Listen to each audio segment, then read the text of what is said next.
அப்படி வரும்போது நம்ம தாத்தா பாட்டன் காலத்துல கொண்டு வர்ற மாதிரி தூக்கு போசியில கடிச்சு வரும், கடிச்சுக்கிறவங்க கொண்டு வந்து சாப்பிட்டுட்டு போயிட்டா எந்த தொந்தரவுமே இல்லைங்கய்யா.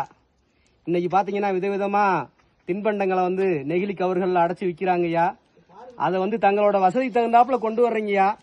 அப்படி கொண்டு வர்ற உணவுப் பொருட்களை சாப்பிட்டுட்டு அந்த மிச்சம் இருக்கிற நெகிழி பைகளை நீங்க ஏதாவது ஒரு துணிப்பை மஞ்சப்பை ஏதாவது ஒன்றை கொண்டு வந்து அதுலயே கொண்டு போய் சேர்த்து அடிவாரத்துல குப்பை தொட்டி இருக்குங்கய்யா, அதுல நீங்க சேகரிச்சுட்டு வச்சுட்டீங்கன்னா அதை வந்து வனத்துறை ஊழியர்களும் ஊராட்சி ஊழியர்களும் சுத்தம் செஞ்சுக்கிடுவாங்கய்யா.